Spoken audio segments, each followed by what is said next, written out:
Oh, what are you navigating, Raven? I'm switching my MDiv to an MABTS. What is that? Master of Art in Biblical Theological Studies. What is that? So it's just like a half of an MDiv. It's So you literally about to half. graduate. In the spring, yeah, I'm like 20 credits away from graduating because I am will practice vulnerability in real time. The Hebrew is too hard. It's too hard. It's too hard. It's well, let me be for real.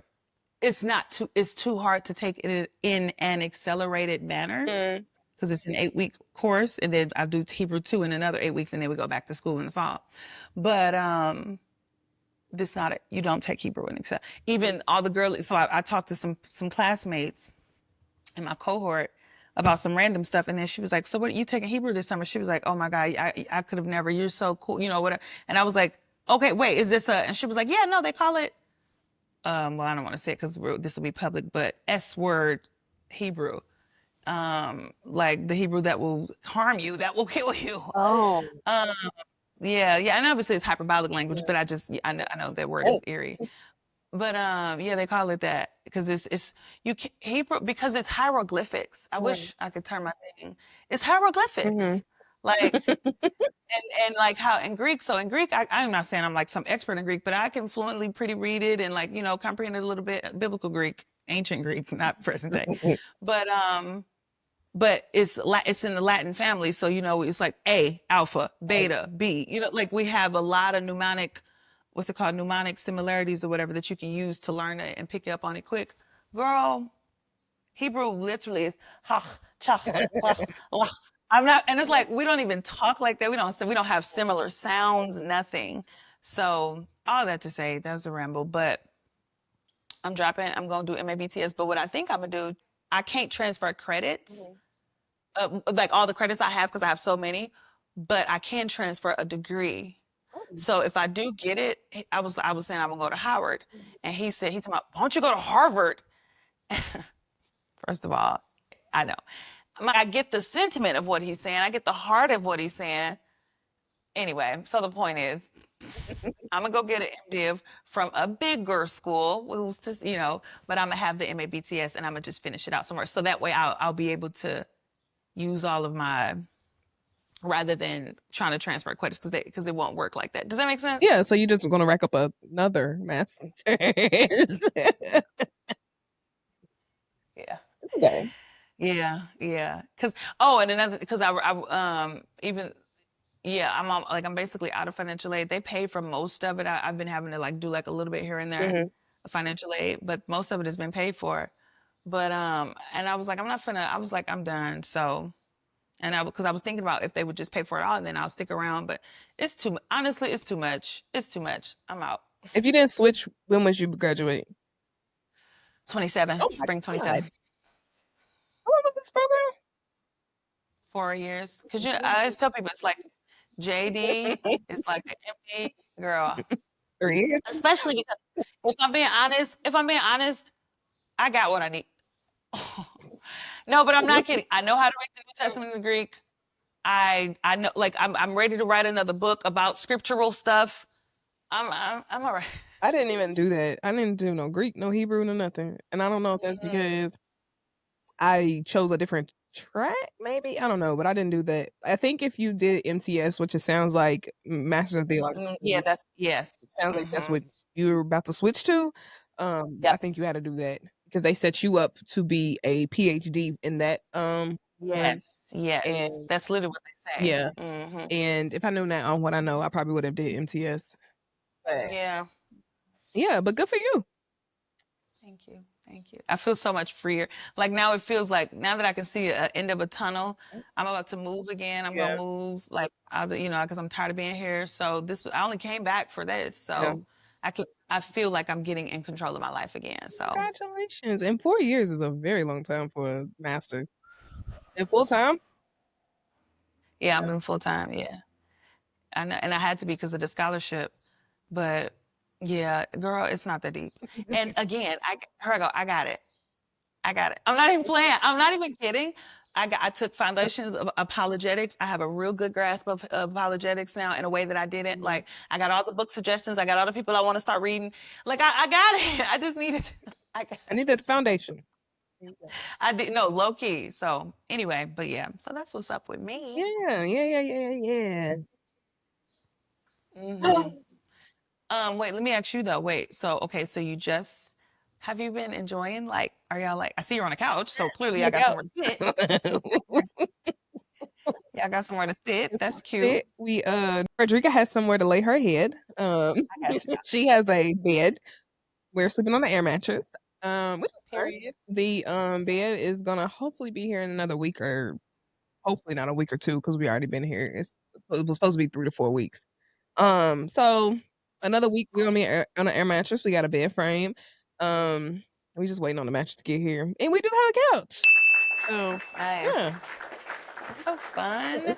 Did y'all have like the sit on the living room moment and be like, or sit on the floor? I don't know. I'm super cynical. and oh, we was like, let's go get an air mattress. Let's go get a couch, because the original plan was we bought the couch so we could sleep on the couch. Because I was like, I'm ready to go. We got a house. We gotta be there. Yeah. And then I was like, we're gonna go get an air mattress. And I was like, we could sleep on the floor. We both was like, we could have our moment of like sitting on the floor, and we start at the bottom. Yeah, But of course. we are at the bottom right now with this. The air mattress surprisingly is really nice though. It's a queen size, better. Oh, good. It's the higher one. Yeah. Okay, good. Yeah, we've only had to repump it one time, and I think that's just because we wanted it extra firm, and like it has a weight Yeah. capacity of 800 pounds. Like, Period. I Period. made sure it was a nice one, but Yeah. we are kind of tired. Right, 'cause them low ones, child, them low ones will tear your back up. You got to get the one. I didn't know, and when my family used to come visit me when I was in DC, I was like, went to go buy one, and I was like, oh, they got ones that like sit up like a bed. Like, I didn't know that. They got nice ones. Yeah, that's good. Good. I'm so excited now. Yeah, we've Slick been able to get better on a better routine. Like, because we lived in a basement, we would sleep all day long. Like, because it was dark. And like Oh, wow. automatically we both are like, me and Yeah. Frederica just be awake at like 8 o'clock, maybe 7. Yeah. And it's like, oh, I knew it was something. I knew it was something. We just had to get out the basement. Got out the basement, and literally she's like, up. And I'm like, I actually need you to go back to sleep so I can have I need you to lay back down. Lay back down. please. That's fun. That's fun. That's fun. Oh, this is so cool. No, I'm happy for y'all. Yeah. I really am. I can't wait to come see it. I can't. Audience, wait, I want to know. Audience, should Morgan do a housewarming? Should Morgan do a housewarming, audience? Because I really think she should, or at a very minimum, give us a registry that we can get her stuff on. I want y'all to weigh in and you tell us what we should do, because, and by we I mean her. Right. By I mean she. Right. Because I did start it because you asked, and I was like, this is so much work.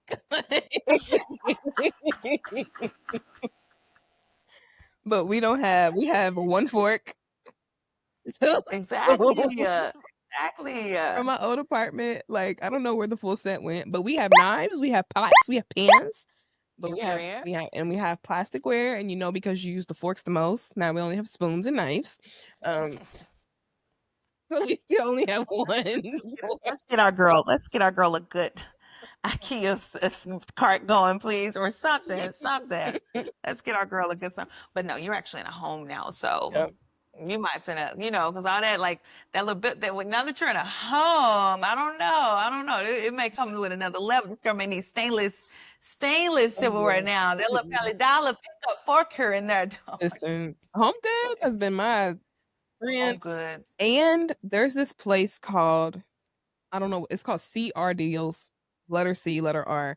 But somehow, there's a app called Bid FTA that a lot of people in Cincinnati use. And when I say we've gotten so much stuff, like, and then the CR Deals, like, just randomly have a whole lot of overstock stuff. So I was telling Desmond, we could literally remodel our whole house in that place. They have butcher block in there. They have vanities, like tile, like, and it's cheap because, and they have Like, when we went the last time, they get a delivery of like 50 tubs in there, like actual soaking tubs. Like, do we need a tub? Ooh, yeah. Yeah. Oh, right, because you can mix and match and take out things and Yeah. put things in, like in your. Yeah, again. Ooh, these little renters, these girls is renters. I don't be thinking on that level. I'm like a tub. What you can put? You can. That's your You house. can You can throw put in a everything out. tub. That's That's to crazy. rip the carpet up. You could bust a wall. Yeah. Ain't nobody coming in to do a check. And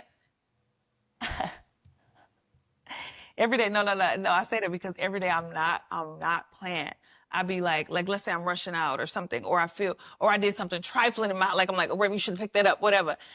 Like, I think I'm like, if something happened right now and they have to bust in because it was an emergency in our building, everybody gonna know that you a trifling girl with Chinese rice laying on the floor or whatever. I don't know, but like clean. No. I'm always thinking with that somebody at any moment does technically have the legal rights to come into my home.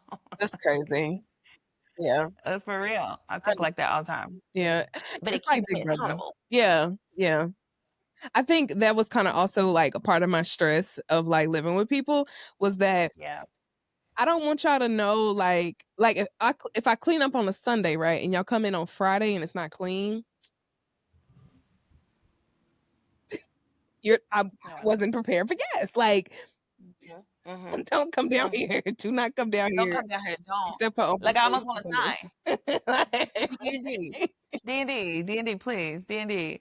Especially if you catch me in between, because I have cleaner. If you catch me in between cleaners, again, you ain't gonna never see no roaches, rats, or something that would create that. But you'll definitely be like, ah. You'll definitely be like, is Raven okay? Girl, because when I say my closet, oh my God, are you depressed? I, I understand.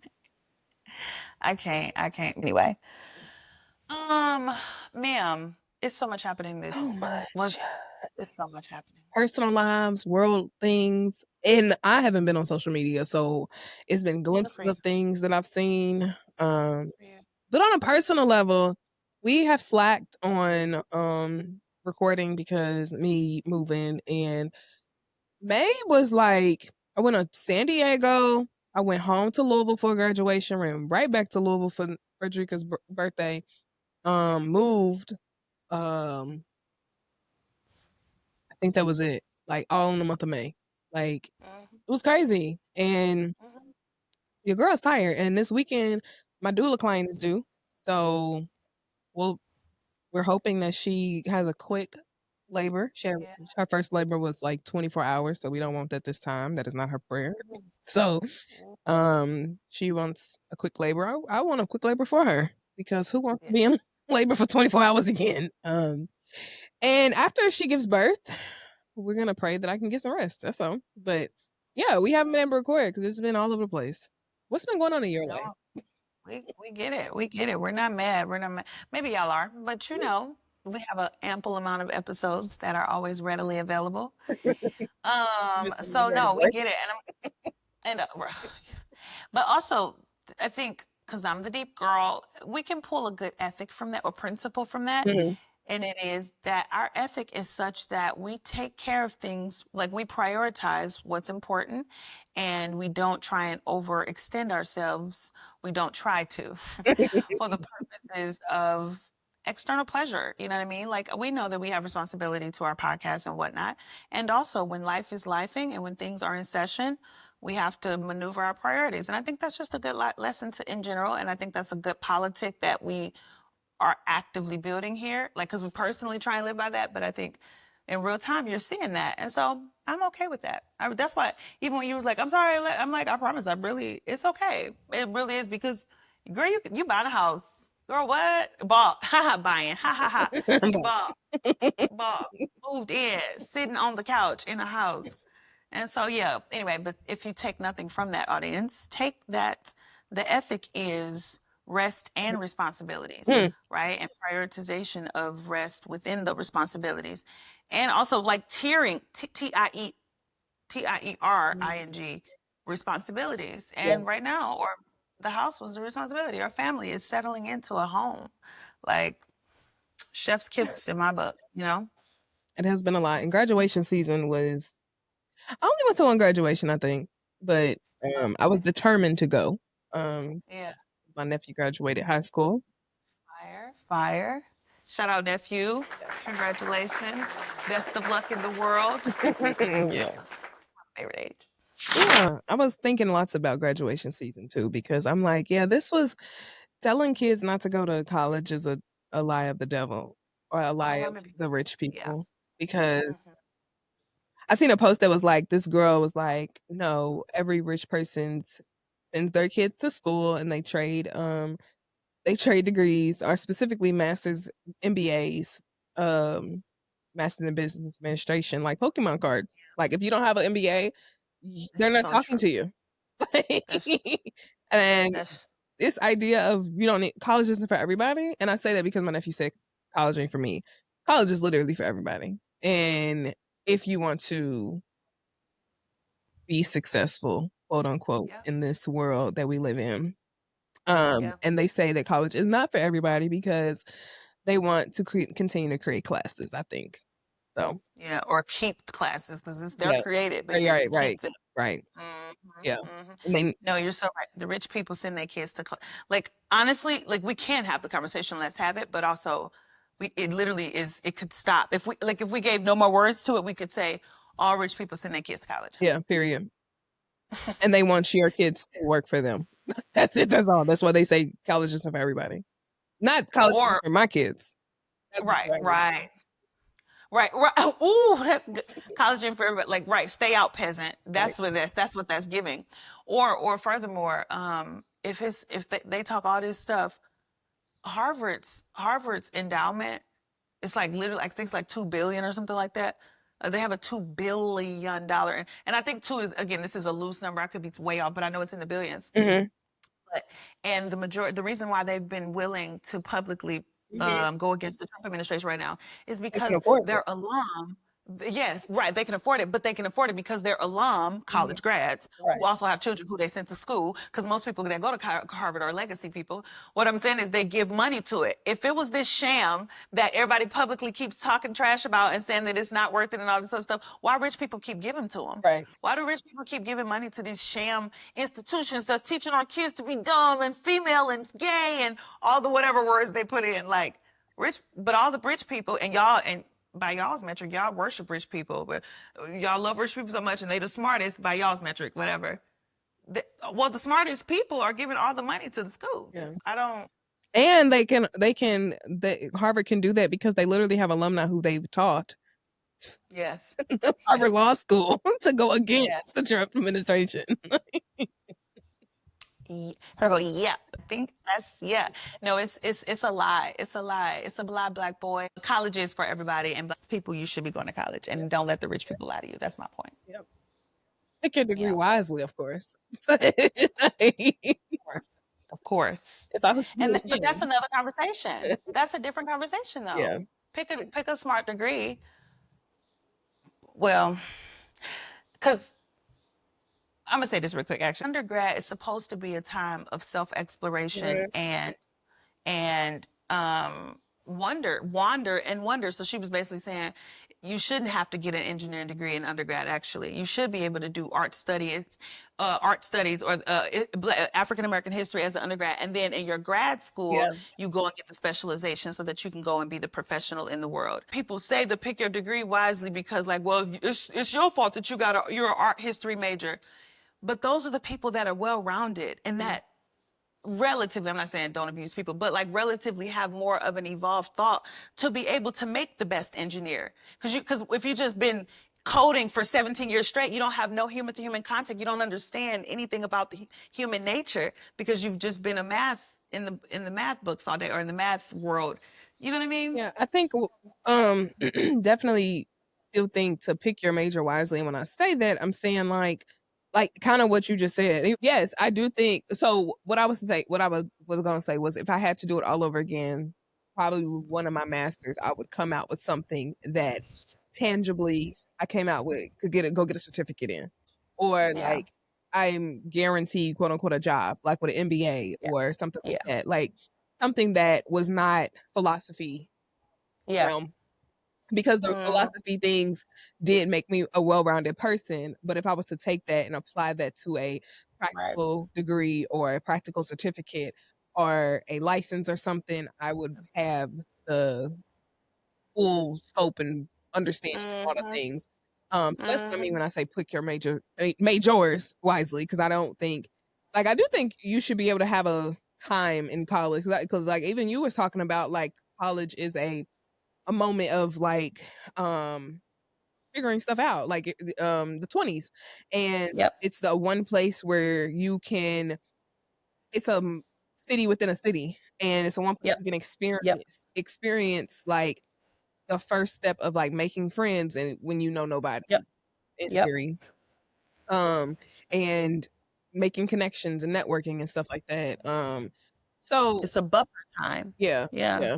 Definitely need Mm-hmm. it. And I think it grows people up, and it's more than just like I was talking to a friend here, we were talking about public school versus private school for our children, and she was saying like I'm adamantly, and she's a anesthesiologist, and she's like I'm adamantly against private school because school does not just teach you academics, it teaches you human relation, it teaches you conflict Yep. resolution and things of that nature. So like same with college. Like it's not just about going to class. That's like Yep. literally 20% of the time. Like you Yep. know, Yep. you're not going to class 7 to 3 like you would K through 100%. 12. Like your Mhm. extracurricular activities, your study time is building work habits, is building your ethics, your all the things. Dot dot dot. Your personhood. Yeah. Yeah. Yeah. Yeah. And I think in a world where that is increasingly forgetting how to be human, I'm not even saying that to be funny, like seriously, we are increasingly forgetting how to, like, we chat GPT and how to apologize to friends. Bro, bro, Hey, bro, okay. we're losing the plot. We're losing the plot. And it's not, and then when you see, I said we, I'm not even, I'm just saying at a very minimum, we got to have the bastions of social evolution, the places that Mhm, act as places you go to socially evolve, mhm. socially grow, Yes, and learn human interaction beyond your family. mhm. Yeah. Yeah. I think that time to mess up and figure it out and Right. that like Right. yeah, Mm-hmm. yeah. Yeah.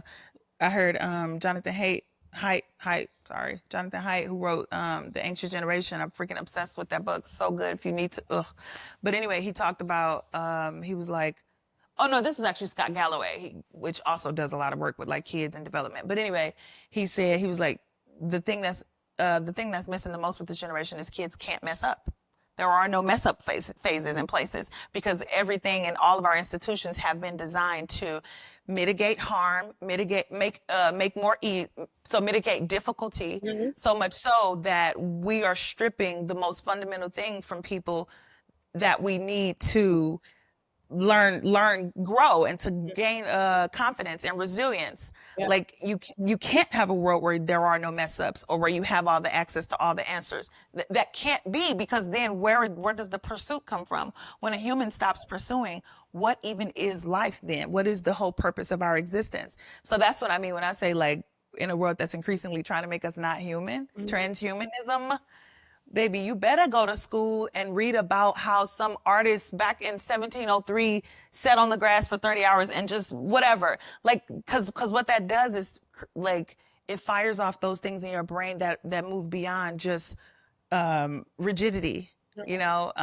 Yeah, yeah. Yeah, we were literally talking about that last night, my book club, where we were talking about how girls these days do not have tween years, and So they sad. don't have that moment where they look a mess because they have all the tutorials. Like they know how to Yep, do a perfect yep, face at 12. Like, and they don't have that mess up create it's the creativity. Like you yep. did your makeup and you look a mess, quote unquote. Somebody made fun Mm-hmm. of you. And it's like you either change it and make it better or Yep, you walk confidently and say, I like yeah, this, right?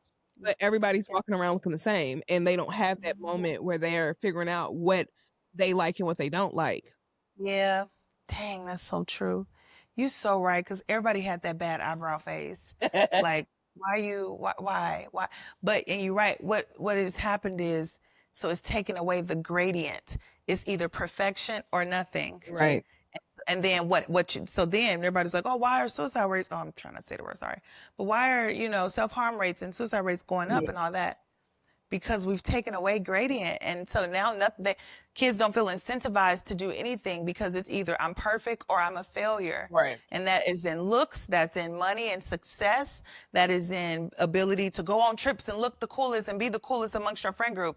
But it's like nobody is doing that. Yeah, but I have to portray that or else I feel the lowest and the worst about myself. And I'm telling you, as I see it. And I'm like, babe, I promise you, there are 17 gradients. I mean, variations of this color before that one, Mhm. but it's not.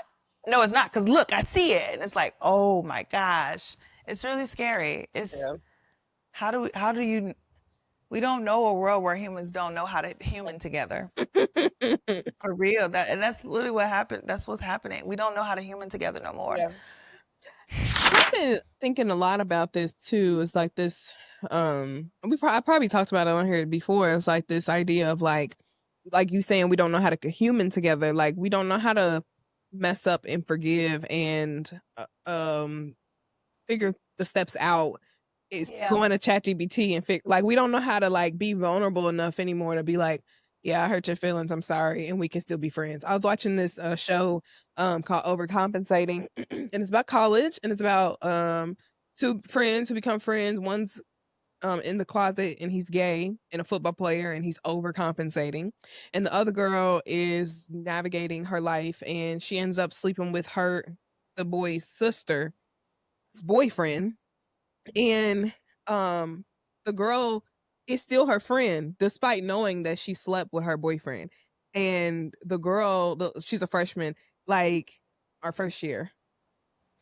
She like has this like, oh my god, I'm such a bad friend, I can't be her friend anymore, she doesn't want to be my friend, I don't want to mess our friendships up.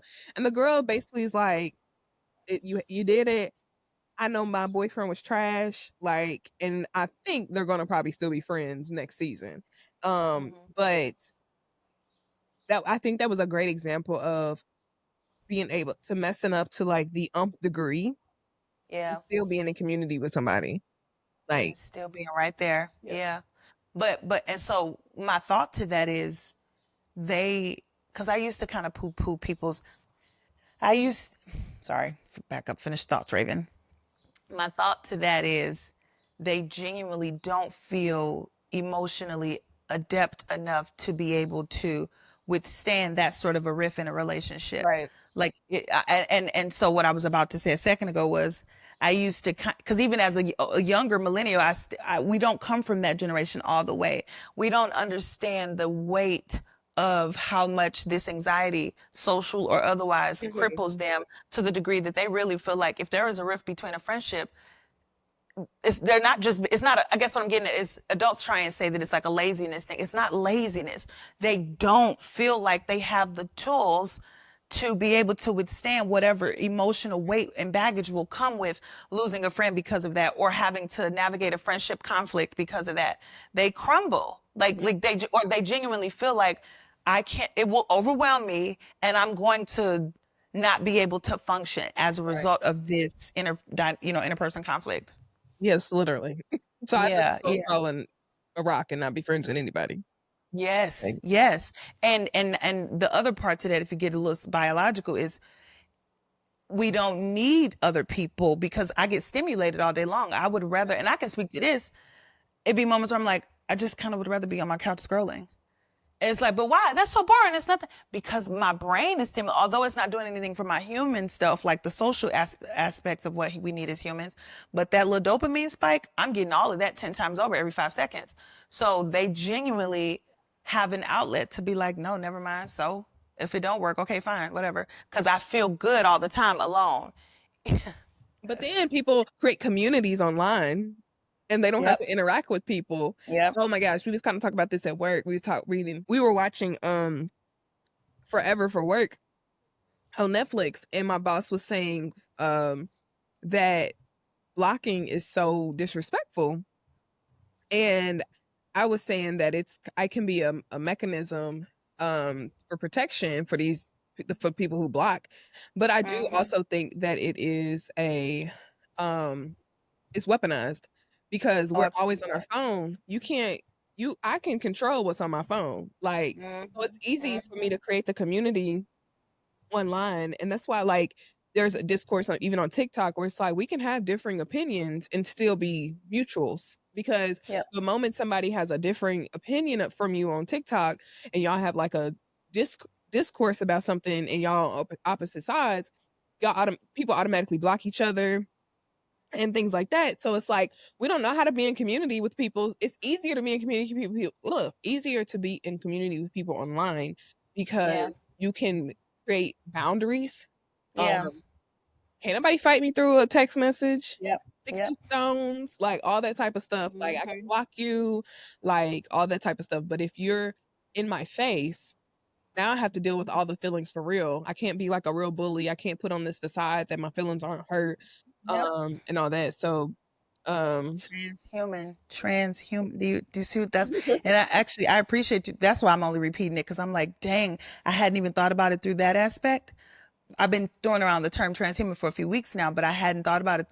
But really think about what you just said. You just said it's easier to do engagements just online. yeah, So meaning, so that means like, no, I'll block off this part of myself that is the human, and then I'll morph it more toward the online version or like, so part of me is inevitably forever connected to the your online because avatar.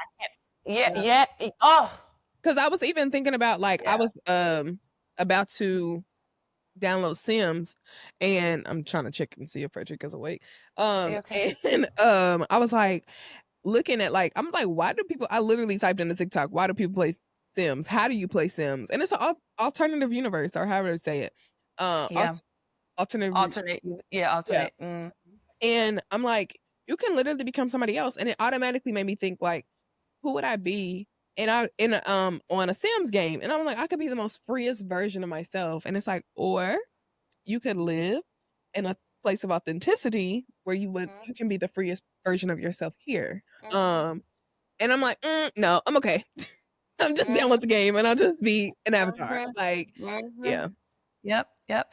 And it's crazy because I was gonna go two places of my faith, but before I even go there, it makes me think about all these like overlords, tech lords, the Elons and the Zuckerbergs and all of them. They are actively right now, trying to give Palantir, which is like a tech company, one of the devils, essentially like full access to every part, like every single part of our lives. They're trying to essentially sell to Palantir right now, basically, so you can have 24-hour surveillance, every aspect of how you like your online self. What I'm trying to say is this tech stuff, this AI, this advancement that we're seeing is actually really demonic and it's really sinister, bro. Like it's not a joke. And they've literally taken over the biggest government subsidy and welfare people right now are tech companies because we're trying to keep up with China and keep up with the world. But it's like, no, y'all trying to turn humans into robots. And that stuff used to sound so conspiratorial and crazy. no, Like, no, you're trying. You know how you dismantle a country by I am imploding it from the inside out. People can't talk to each other, and there is no community. You don't have a country if you don't have community. If the people don't talk to each other and love each other and know each other, bro, we are in a really really sadistic, crazy time. But I don't want to sound like an alarmist, so let me shut up. no. I think it's real, and I think people are not understanding how much even on a environmental level, thinking about AI, Yeah, how much water it uses that I didn't realize, and then how much like people are like, don't use yeah, it does. ChatGPT, but there are platforms that we use like Google who automatically create AIs. Uh, That's how they answer questions now. exactly, and we Yeah, don't control that, and nope, it's using water, but so it's just like 100%. we have no idea the implications and the vastness. I'm starting to talk like you.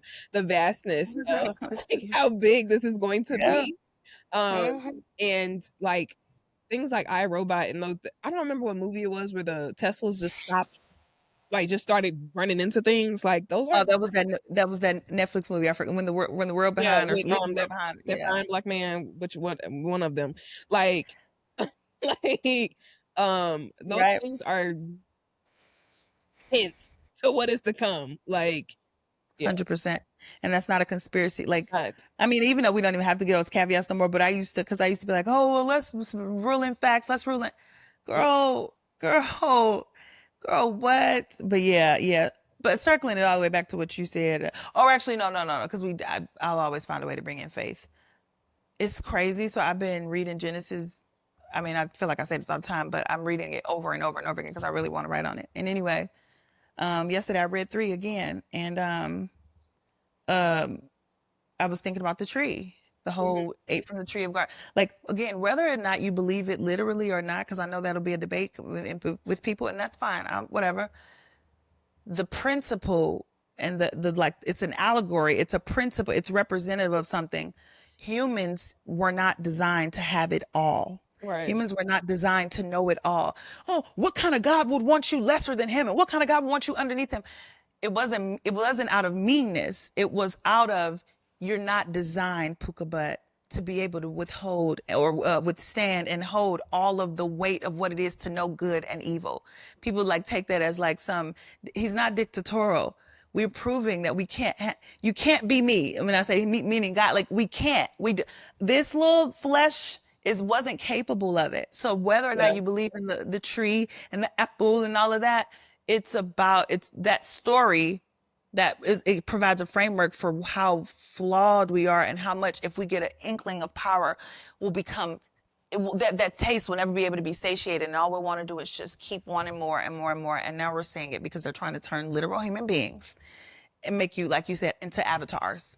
Yeah. That's just a prime example of it. Go ahead. I'm sorry. What I was just going to say was like, even thinking about, like you were saying, like we're not capable of like understanding all of good and all of evil. Like even like the glimpses of what we're hearing from like the Diddy case are like turning people's stomachs. Oof. Yeah, And let's get there.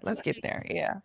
you are like, no way somebody can do X, Y, and Z. Yes. No way that his mother did X, Y, and Z. And it's like, that's because we can't fathom the depths of disgust like this. You know what I'm saying? And Like, evil that we're capable of. exactly. Yes. Like, Yes. no, there are people who are doing evil things and we are not aware of it.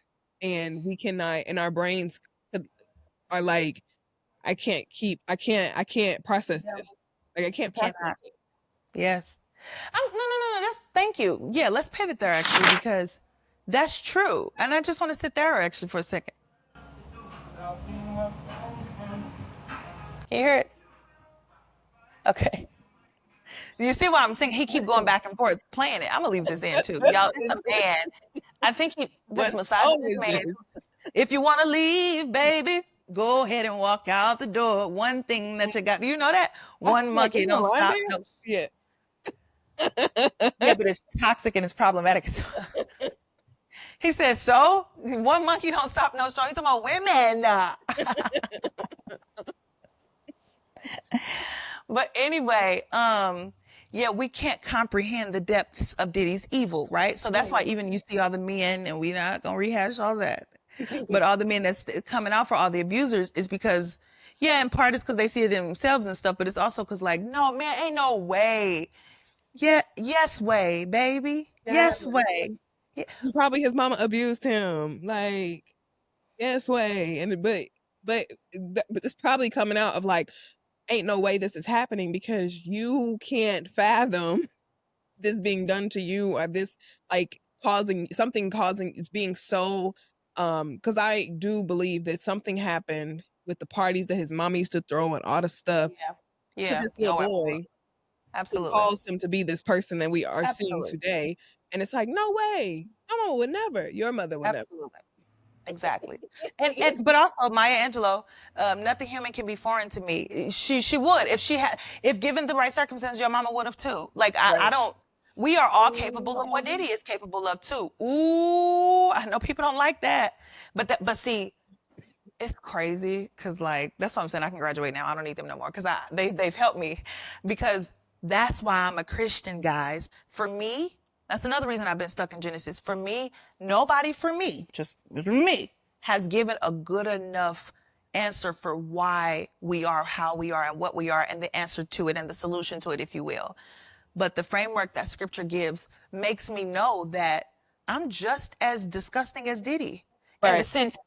the sense that I'm capable of it given the right circumstances. And so therefore I need something external outside of myself to rescue me from, or to create parameters and boundaries around my greed, my ego, my pride, that will take me to depths as deep as where Diddy is right now. I've been Yeah. reading the transcripts actually, and I've been because I'm tired of all the salaciousness. Every time I'm just reading, I'm reading directly.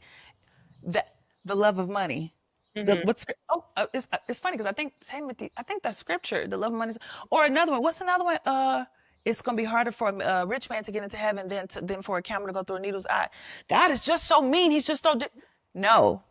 He knows the depths of evil that we couldn't handle. But oops, since you have it now, brace yourself. Brace yourself. People traffic humans for sex. Yeah. Yeah. Yeah. Yeah. Yeah. It's insane. Yeah, but I have been reading the transcripts though. If you want to, I don't know if you, it's Disgusting. ooh, ooh, ooh. That man is a psychopath. That man is a psychopath. I believe in it. I do. That man is a psychopath, and it. But let's hold on. I do have a thought on that though. A little, actually, I don't want to connect him with anything lightheart, but I'll find a way to. I'll find a way, because I will say, reading them triggered something in me. What is that?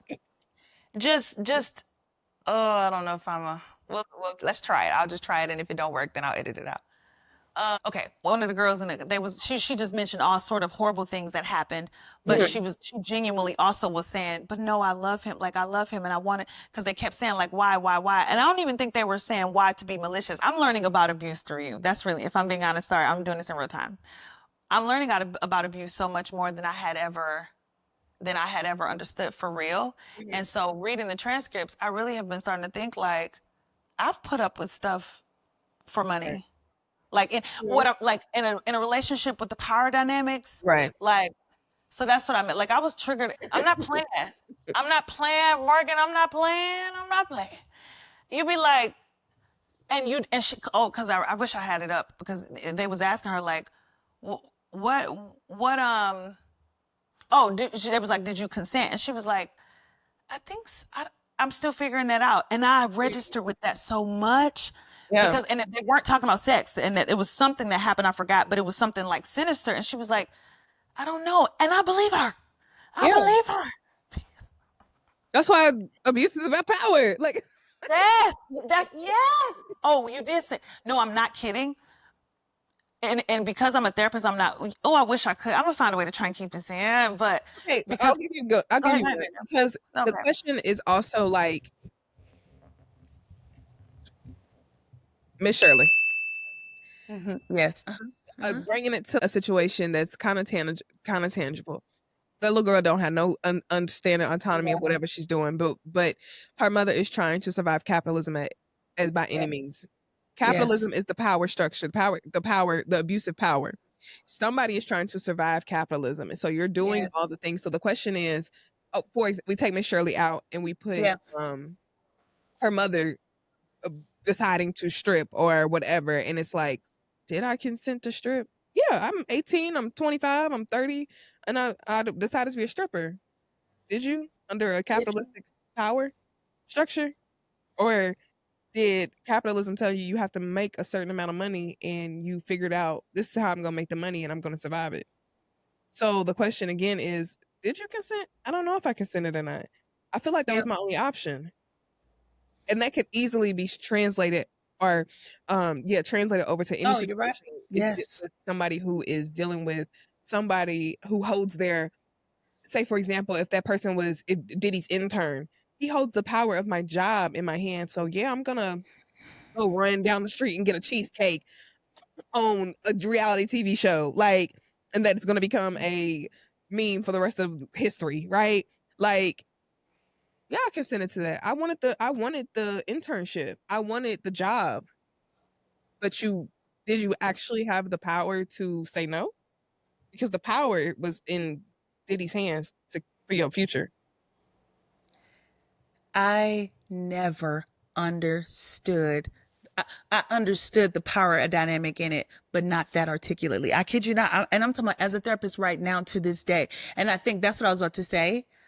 Because I'm a therapist, I've been feeling kind of you've been teaching me so much. I know I said this last time, but then I realized, like, Remy, you can't specialize in everything, and so I just don't specialize in this faction of like I focus on like transitions and like more like macro human nature stuff. That's my thing, and so I just really haven't spent time in this realm of doing therapy and helping victims and stuff like that. I kid you not, I've been helping people shape a life.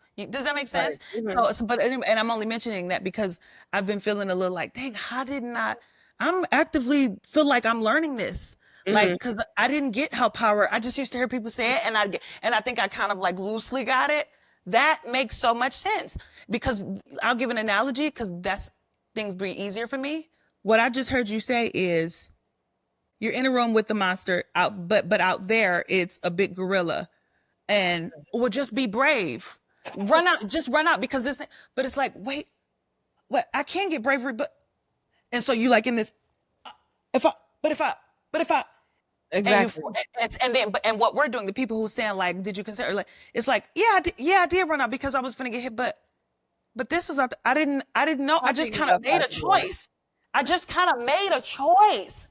Like, oh my Like, God. you promised me a good life. Like, you ain't never got to go back to your mama's house. Like, I didn't want to be poor. Like, that's the gorilla outside, is that Yes, I don't yes, want to go yes. back to that life. So it's like, did I have a choice? I'm stuck between two huge monstrous Scary things. things. Yeah, I yeah. don't know how to navigate either one of them. And the this person related to me and told me I could do all the things that get me away from the gorilla. Yep, So, yep. and the gorilla is my biggest enemy right now, quote unquote. She said, if you're dealing with a rich man, how you think it's just like, oh, he give you money, like, but to go from like, I want to do this, but I know I gotta blah blah blah blah. So next week, da da da da da. To move from that to your mental completely shifts to, if I want some mangoes, I'll drive to Arkansas right now if I wanted a mango because there are no limitations now.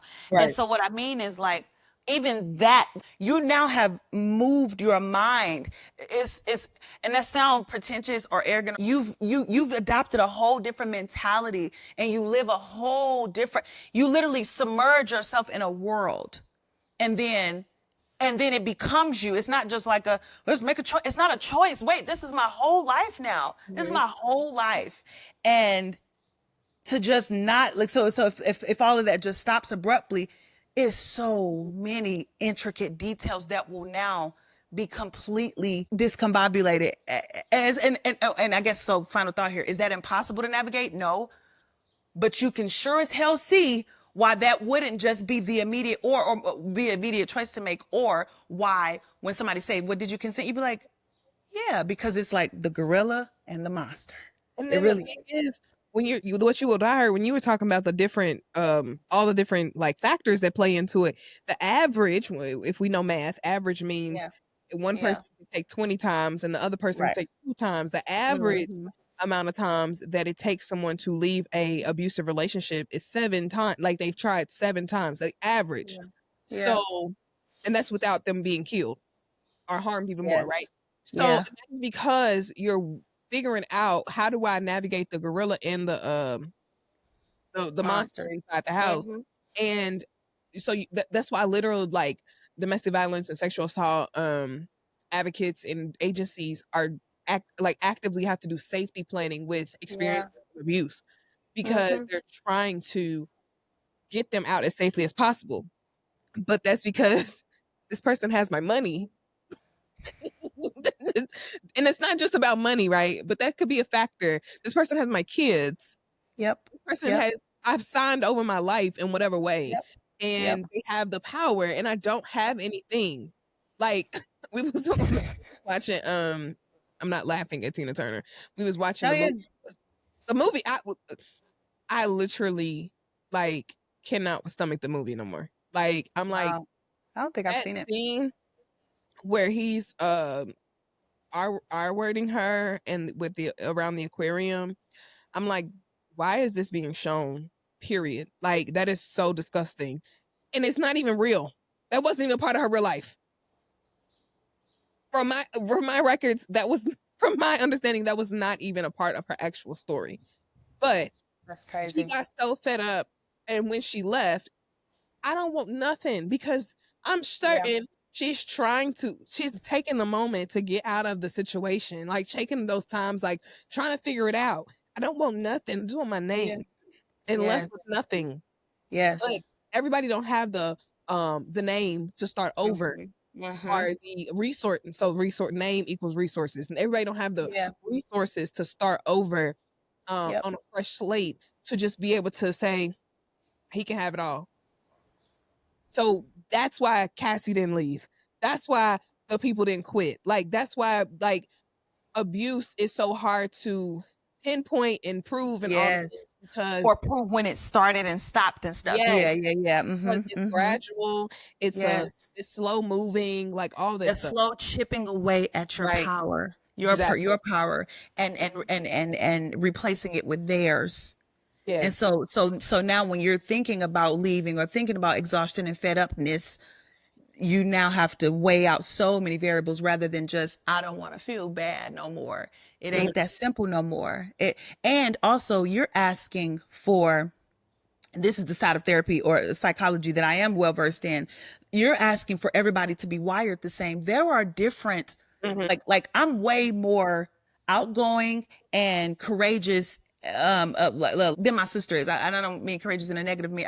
My sister, she's much more sensitive than I am. She's much more tepid. She's much more leery about, doing risks. That has nothing to do with her being a worse person or bad person. It just has Mhm. everything to do with personality subsets, right? And so what I'm saying is you're saying to all abuse victims that this is the blueprint and the layout. Well, what if I don't have that sort of a personality to just feel like, you know what, I'm tired of it. It don't matter what it will come what may. Some people don't have a come what may mentality. Right. And it ain't got nothing to do with them being weaker. Yeah. It's complicated. Yeah, like biological, like because the Yeah. response is that we always think about fight and flight, but there's also Yeah. fawn, and it's how we are Yes. surviving. And there was Yes. a survival moment happening this week on TikTok where a girl invites a dude over, and she's like, I didn't want to invite him up, but he's like literally trying to get in her house, and you hear her in the video like, I fight.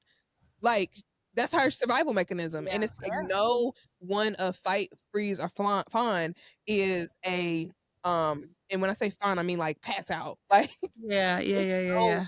one way of survival that is like Mhm. the roadmap to getting people out Yep. of situations that are harmful to them. Yep. Yep. 100%. It's no roadmap. I mean, yeah, it's like no one-dimensional roadmap. Right. Yeah, that's it. We have learned principles from it on like what's best and what could be potentially worse, but ultimately, yeah, Right. it's just because everybody's lives are different. Um, we could talk about Miss Shirley though. Can you give some insight into what you were saying the other day on the phones to me? Um, so I'm so mad I don't know this little girl's name, but Yeah. she's Miss Shirley is her persona, and that Probably for the best though. Go ahead. I'm sorry. say what? I was saying it's probably for the best that we don't know her name. That little girl name, like Yeah. yeah, yeah. So she went viral for the boots on the ground dance, and Desmond literally when he saw it, because he saw it before I saw it, he was like, "What do we think about this?" And I was like, "Exactly what you think about this. It's not okay."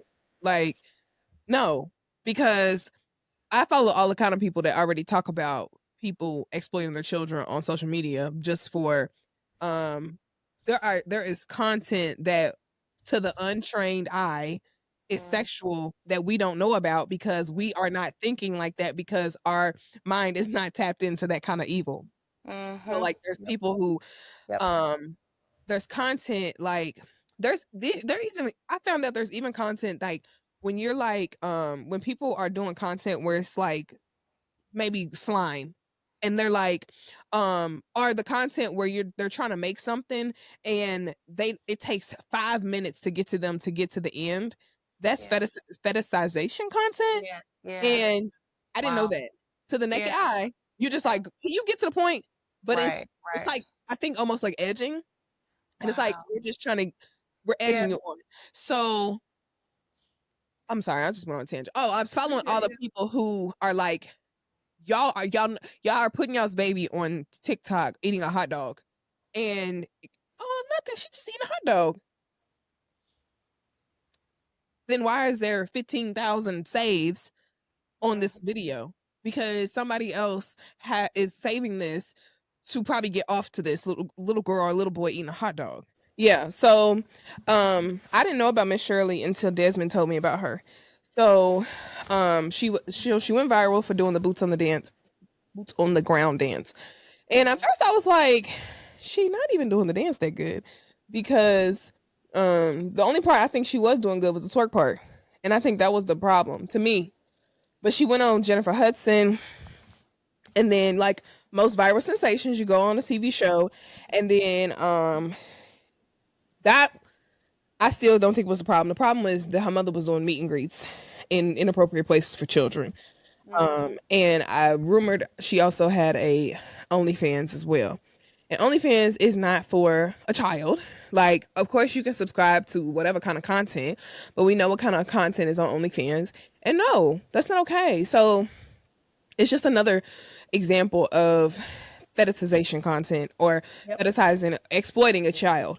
And yes, the mother is probably trying to survive capitalism and capitalize on her 15 minutes of fame, her daughter's 15 minutes of fame. But her child was also, she was also doing a skit of Johnny Gill's "Put on your red dress, sliding your part," and like doing that. Like she had on a red dress and pearls, sliding into some heels. And it was like, that's not okay. And this is not a conversation about black girls dancing. That's not this. I think the conversation about black girls dancing, moving their bodies is like majorette conversation. Right, please dance, do your thing. Like that's a part of our culture. But to have a little girl who is probably 7 or younger doing the dance, I don't want to say she's 7, but doing the dance, and I think she's like 4 or 5, right? Yeah, very much so. And has no idea what the context of anything this is. That's the conversation that's being had. Yeah. I think that's it. You summed it up perfectly. That is what it's exploitation. Yes. You're exploiting this little girl. And because she doesn't have an understanding of what exploitation is, that doesn't absolve you of the fact that it's exploitation. Because I think people are saying she's happy, she wants to do this. She don't know what's happening. She doesn't understand what's happening. Children, I say this all the time, your parents act as emotional anchors and intellectual anchors for you. Kids, you come into the world and we're all just kind of like dumb. We're dumb, we're aimless. And then what parents do is they drop it. You've seen an anchor at a boat. You drop that anchor to kind of steady all these chaotic, crazy thoughts, because you're just this little person trying to make sense of the world. So if your parents are actively ignoring the evils that they know exist in the world, and first of all, evil, but I'm also not giving credence to that whole conversation about, yes, she's got to do what she has to do for the sake of, money and for the sake of taking care of them kids. No, she could do the same thing that every one of these moms do to get money. You saw a way to get an absorbent amount of money. Right. And so now you're willing to sacrifice and exploit your daughter. Oh, well, why are you being so dramatic? She's not sacrificing her. She's fine. She's safe. She's not, though. Exactly. Exactly. If she's being having meet and greets with grown men, there's no telling what is being how she's being touched, how she feels, any of that. Like, she's not safe. Dancing is one thing. Like, and honestly, we probably could have stopped at the dance and then gone to Jennifer Hudson, and that'd be it. Like, but the doing the skit of Johnny Gill and doing meet and greets and all this, no. Like, we probably could have literally stopped right at Jennifer Hudson and that'd be it. Like, 100%. We probably wouldn't even be having these conversations, because I don't think the issue for people really is always the dancing. Yeah, the little girl was twerking, and we can have a conversation about black little girls twerking. Age appropriateness. Right. And right. And yes, it's a part of our culture, but we also can't ignore that the gaze, right? And I think that ignoring the gaze is putting your child in harm. Like, that people could be looking at your child in a particular way, so you can't put them in situations that will cause them to be potentially harmed. Hypersexualized. Right. Hypersexualized as well. Yeah. So, yeah. that's one conversation, and then we could have probably ended it with this. Probably wouldn't be even having a conversation about Miss Shirley if it stopped at Jennifer Hudson's show, because this isn't the first little girl or first little boy to go viral, end up on Ellen or end up on something, and that's it. But it's the capitalizing off of this girl, exploiting this girl, and trying to drag out this and get the money and all the stuff. And I was also thinking about, like, yeah, she wants to do it. Let's look at the FRIES acronym that is used often for sexual education and thinking about consent. FRIES as an acronym means freely given, reversible, informed, enthusiastic, and specific. In order for you to have, Reversible. yeah, Yeah, go ahead. but in order for you to fully give consent, is for you to be informed. And that little girl is not fully informed about her body and how people look at her body and how this could cause X, Y, and Z. Like, I know I'm not making all the sense, but like she's No, not you make aware of the perfect sense. social Yeah. implications of who she is in Yeah. this world, and her mother might not even be fully aware of like all the things, and don't make it right. Like, yeah, I don't know. No, it not only does it not make it right, but right, even if she doesn't know, then you can't be angry at people for speaking out and speaking against it. Right. Period. Like full stop. And I know when we talked about it offline, we talked about another layer to this is our ethics around social media and um profiting off of children who can't give informed consent, Yeah. right? Profiting off of children for the purpose of getting more money and fame. I just that, that's that's a real fine line to be that we dancing on. We dancing on that really dangerously. We really are, because they aren't in control of their lives right now. So right now everything that comes to them is filtered through the adults in their lives. But what if at some point they get older and are like, actually, I didn't want to do that. I'm more of an introverted person. I'm more of a private person who don't like necessarily being seen or known. Like it's so many potential pitfalls that it's just really leery, that I'm really leery of, that we just need to really revamp our conversation. If we're going to be a world that's creating transhumans and that is chronically online and chronically towing the line between far and insensitive and what's too far, what's a good boundary, because we just watching murder videos all day, like all kind of, if we're going to live in that world, then we need to be constantly having these conversations around what's appropriate and what's not social media ethics, and that does include children. Yeah. Like, yeah. I mean, there are plenty of people who, like, social media is becoming Nickelodeon Disney. So, Right. like, there's no, like, I don't think there's any good evidence of many people who came out of Disney or Nickelodeon unscathed of Yep. issues, right? So that's why there are parents who are like, I don't want my child to have a digital footprint until they're fully aware of. I posted the back of Frederica's head, and I'm just like, I kind of feel bad about that, because what if she don't want her hair shown? Like, because you never know, like, what your child might feel when they get older, and the fact that these kids are growing up with social media and they are very much more aware of like the implications of what social media can do to their professional lives and personal lives. They might not want stuff on the internet of them. Yeah.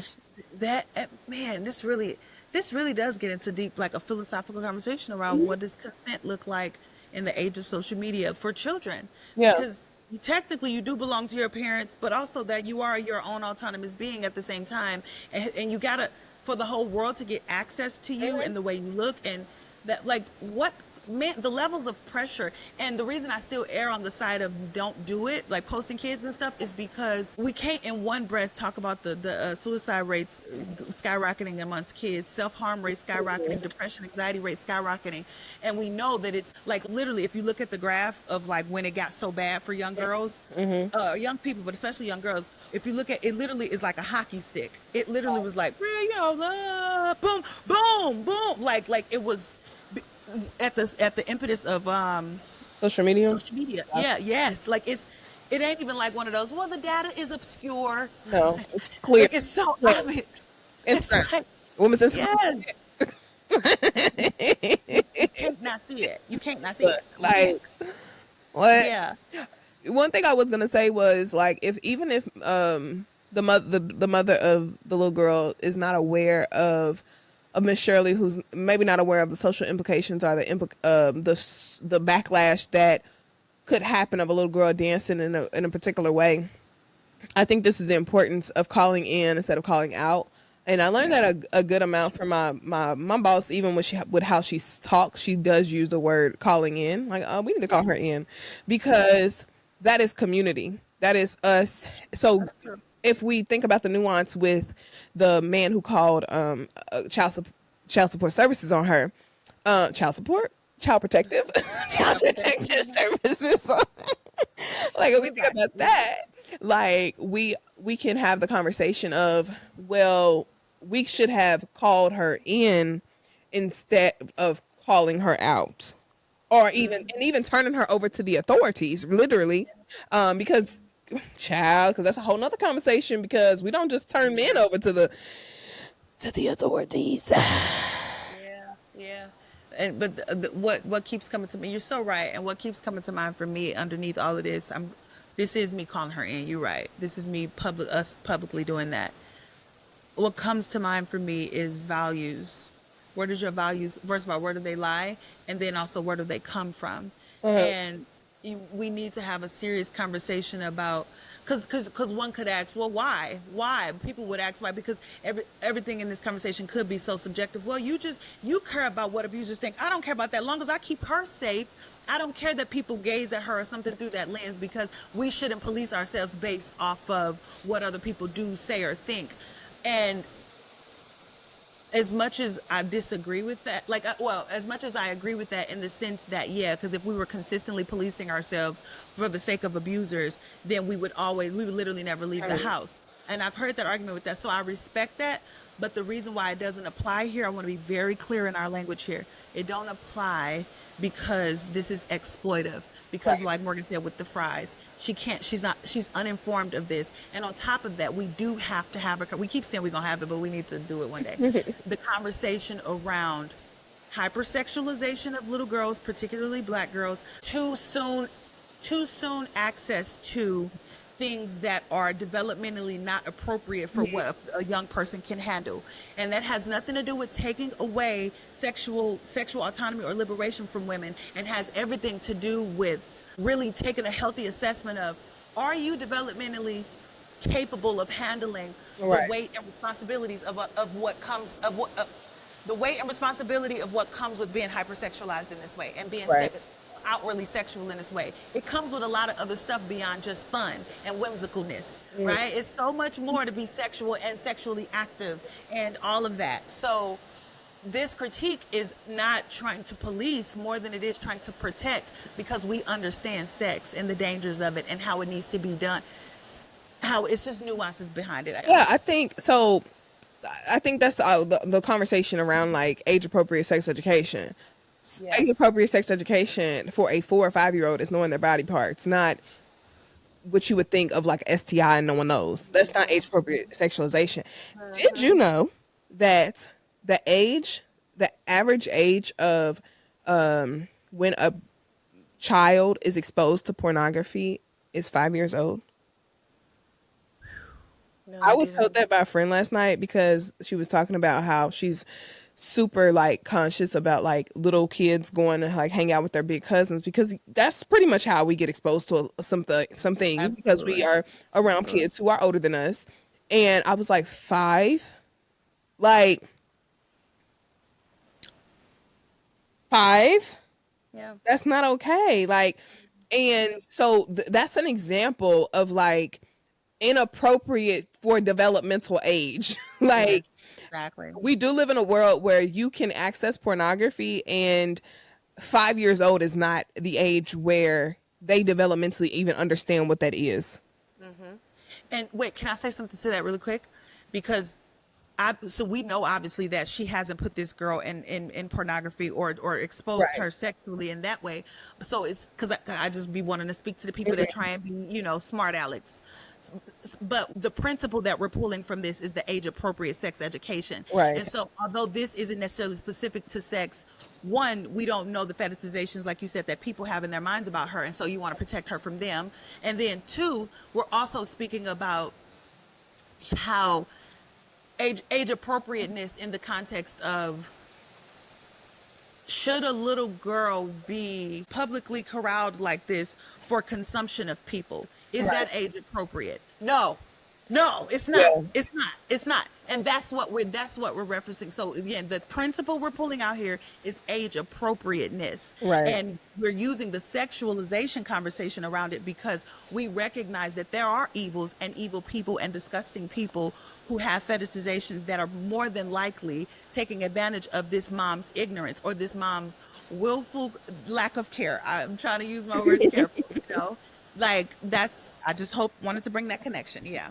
I was also thinking, like, while you were talking, like, could this be, because I was thinking back about you saying, if we were to do everything with the understanding of the gaze of an abuser, or even like whiteness or anything, any power structure, I was like, could this be respectability politics? And then I'm like, I don't think it could be. I don't think it could sound like it, but I'm like, no, this is not respectability politics. This is still age appropriate. Age appropriate, yeah. 100%. No, like that 100%. Yeah. Also, what we not take into account either, a little girl getting this much attention from people at such an early age, right.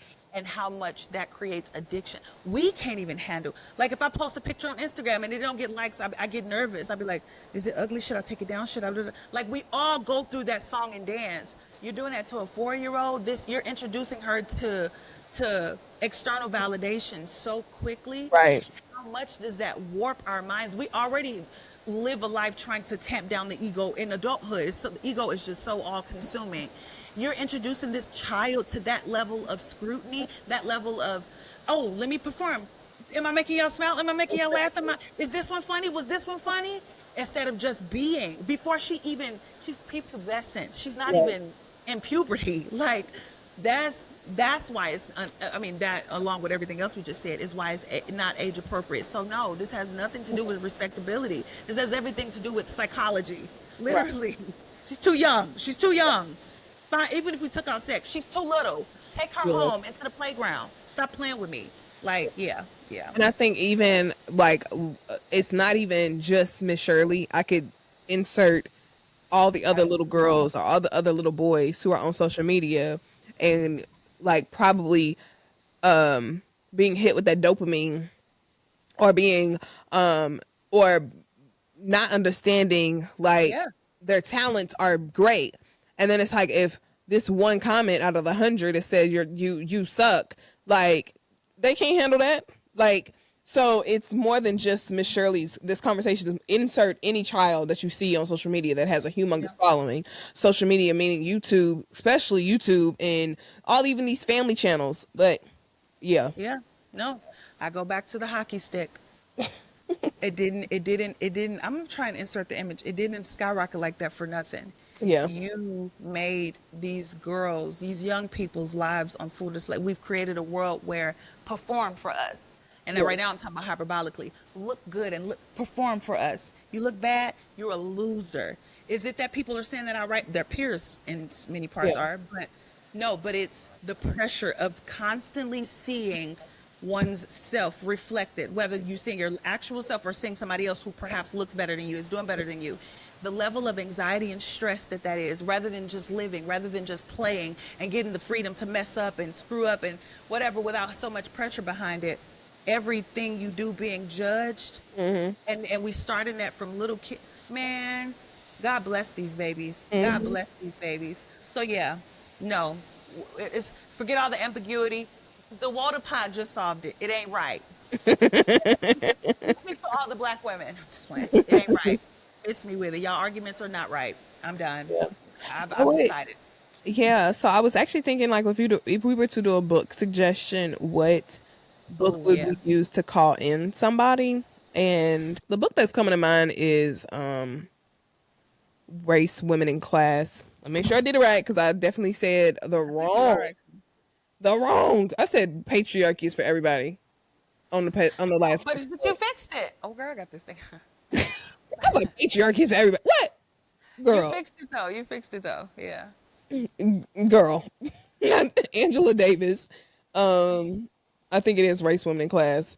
And I don't know. That's just I think that was a good start for me of talking about thinking about Black women and the history of sex and abuse. And yeah, I think it is a good Yeah. No, I think that's a great one. Yeah. yeah, I think Yeah. that's a good good book suggestion.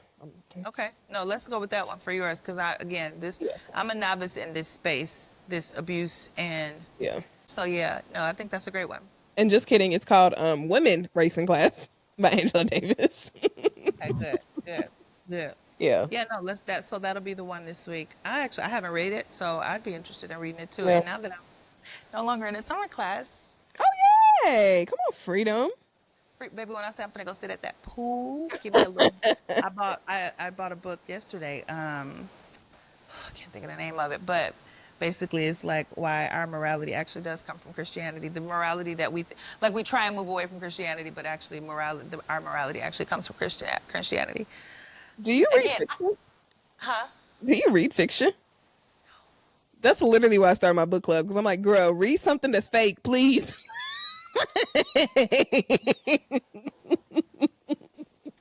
No, I love that you said that because my client be eating me alive. I have clients who eat me alive about this very thing. Because, and it's funny because I keep telling them, like, give me a story, the last story that I read, oh, I'm embarrassed. Actually, I'm not saying this stuff a lot. Well, I've already admitted that I was a white man at heart, that I was trying to debunk my white manness, so whatever. The last story that I read was, it was a book called Rodham. It was about Hillary Clinton before she, That's it a was about Hillary. memoir. That's not even a. But look, it's not. But look. This is the thing. It's not. So, it's about her life, and they kept everything the same, but they changed her ending. They didn't let her marry Bill Clinton. Ooh. And baby, when I say, they basically gave her an alternate ending, like of what her life could have been before she got with an F boy. You know what I mean? Like, or if she wouldn't have got with an F boy. Yeah. And I loved that because I was like, right. If you do a deep dive of her, she actually would have been that girl. So anyway, they gave her an ending. The second half of the book was like the alternate ending, and it was sickening. So yeah. Okay, I think we're okay. But we shall hurry up. I will say, if you want a book, I think we read this probably a little while ago in our book club, and it's called When No One's Watching. It is a story. It's not about abuse. It's about a Black woman who is navigating power of capitalism and navigating death, and it's kind of sci-fi-ish, and it's really good. But it kind of has the thinking about powers that be a little bit to it. So I think that I also just love the book. It's a thriller too, and No. Okay. No. I can actually read that again. It was No, good. and actually, I'm glad it is a thriller. I mean, because I need something that's gone, like that book, the one I just said had twists, and I need that. Yeah. But I don't even. It don't got to be over dramatic like a Zane. Yeah. I'm just saying I just needed to just be a little. I was Chimamanda.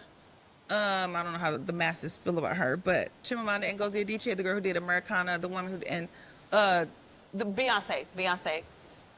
We teach girls. Oh, okay. You wake up, Yeah. Thanks. her. Keep going. 'Cause She came out with a new one, and I read Americana too, but that was years ago. But she's a great writer, and apparently she just came out with one. We should actually, because it's about 4 Black women, and they all live different. I heard this. I mean, well, I heard the ending is kind of trash, but everybody's saying it's pretty good. So I might do. So I'm gonna do yours. I'm not even joking. I'm gonna read these. I'm gonna do yours, and I'm gonna do Chimamanda's. And so if y'all audience, I'll be forgetting that we're talking to y'all too. If you have book suggestions, I'm not kidding. I don't. definitely on my child's awake. Sorry. Huh? Wait, I didn't hear you. Huh? I didn't hear you. My child's awake. Oh, no, that's perfect. And it's perfect. Okay, guys. Well, we don't even have to do a Why This Matters because this was a fun episode. It was. But yes, like Raven was saying before I cut her off twice. If y'all have book suggestions, please tell us what we should be reading. Please. We missed you guys. We love you guys. I'm glad that we're back. And send us an email. Shoot us a comment, like, subscribe. And yeah. Yeah. Thank y'all so much. I'm going to go rescue my child. Go rescue your child.